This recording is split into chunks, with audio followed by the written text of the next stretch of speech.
Terkait penembakan pesawat Smart Air hingga mengakibatkan pilot dan co-pilot meninggal dunia, kita akan membahasnya dengan Soleman B. Ponto, mantan Kabais TNI. Pak Soleman, selamat sore. Ya, selamat Bapak, sore. polisi belum menyimpulkan siapa pihak yang bertanggung jawab terhadap penembakan pesawat Smart Air hingga saat ini mengakibatkan pilot dan co-pilot meninggal dunia. Menurut Anda, pelakunya dari kelompok mana, Pak? Kalau kelompok susah disebut kelompok mana ya. Bagi kita kan hanya melihat itu kelompok dari kelompok kriminal bersenjata. Tapi itu dari faksi mana, intern mereka kita juga tidak tahu itu. Begitu. Nah, ini kenapa Pak mereka menyerang pesawat penumpang dan membunuh pilot dan co-pilotnya? Iya, memang kan mereka tidak menghendaki ada orang datang di sana. Mereka menganggap yang bawa pesawat masuk ya itu yang harus dihabisin. Kan Artinya, mereka, bagi mereka siapapun pendatang harus diusir kan gitu. jadi ini tidak ada motif spesifik begitu ya? Siapapun yang terlihat Nggak ada. datang di situ. Nah, Siapapun, ini kan sama dengan kita ingat helikopter ya, yang lalu itu pesawatnya Ibu Susi itu kan sama, kan ini sama serupa juga begitu. Kalau waktu itu pilotnya ditangkap, kalau ini pilotnya langsung dimatikan gitu. Nah, ini yang menjadi pertanyaan selanjutnya Pak. Memilih target pilot dan co-pilot dan melepaskan penumpang. Artinya apa ini Pak? Iya, karena dia pikir penumpang itu bisa orang sana, teman-temannya dia, tapi pilot dan co-pilot ini orang asing bagi mereka kan. Nah, penyerangan Itu. seperti ini menurut Anda, apakah memang sudah direncanakan secara matang atau spontan Pak? Itu bisa spontan. Jadi begitu ada pesawat lewat, mereka lewat, timbul ide tiba-tiba, mari kita tembak aja ini. Itu bisa saja. Tapi bisa juga dia sudah merencanakan, nanti dia sudah tahu ada pesawat datang hari ini, jam berini, tanggal sekian. Nah, sehingga begitu datang, langsung mereka eksekusi begitu. Selain tidak menginginkan adanya pendatang di situ, ada tujuan lain nggak Pak atau pesan lain nggak yang yang ingin disampaikan dari penyerangan atau mungkin penembakan ini? Ya, pesan mereka kami masih ada, karena kan dia merasa selama ini dianggap KKB sudah tidak ada, bahwa orang yang ingin merdeka itu bisa mungkin dianggap Indonesia sudah tidak ada. Maka pesan yang ingin mereka sampaikan, kami masih ada dan kami masih bertempur terus kan itu. Pak, dari apa yang Bapak ketahui, sebenarnya di lapangan sendiri itu sejauh mana sih besaran kelompok KKB ini? Ya kalau kelompok KKB ini kita sulit mempertimbangkan ada berapa besar karena mereka kan kambuhan. Ada kalanya sudah baik, tiba-tiba jadi tidak baik lagi. Ada kalanya orang hari ini dengan kita baik-baik, besok sudah masuk hutan, kambuhan.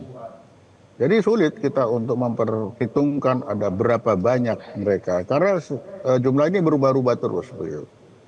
Nah Pak, jika kemudian siapapun atau pihak manapun yang masuk melalui pesawat seperti ini ke titik ini dianggap sebagai sebuah ancaman, apa yang harus dilakukan ya Pak? Karena ini tentu saja akan menghambat banyak sekali aspek pertumbuhan untuk masyarakat sekitar sendiri jika dibiarkan terus-menerus begitu.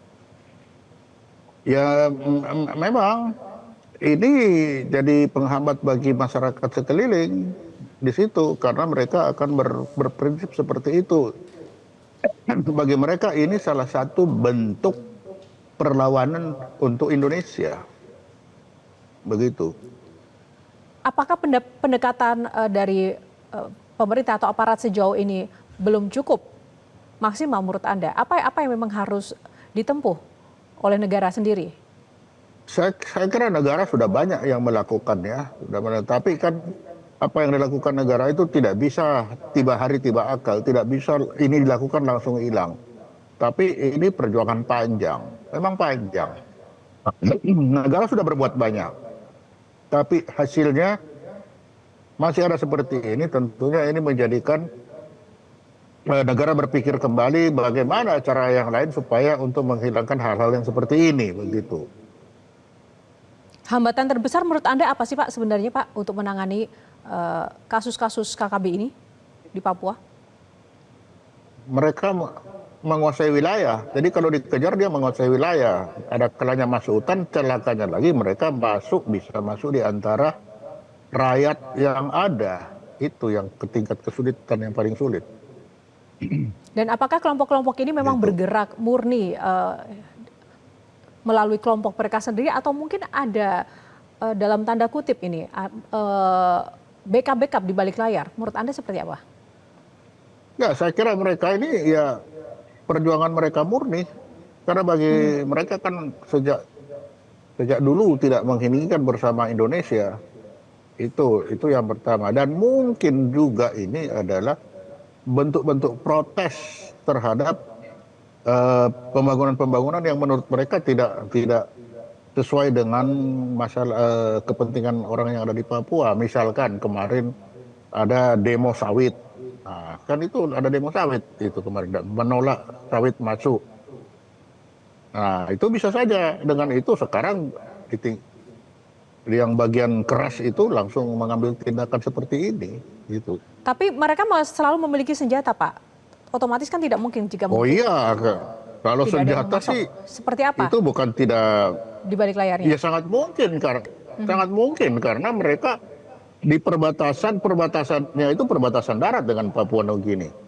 Sedangkan kita tahu di Papua Nugini ada pemberontakan dari Flamboyan yang banyak senjata, sehingga banyaknya senjata masuk ke sana itu bukan hal yang luar biasa, itu hal biasa itu. Proses negosiasi Gitu. seperti apa sih yang masih memiliki peluang untuk dilakukan untuk kemudian mengatasi situasi seperti ini agar tidak lagi jatuh korban?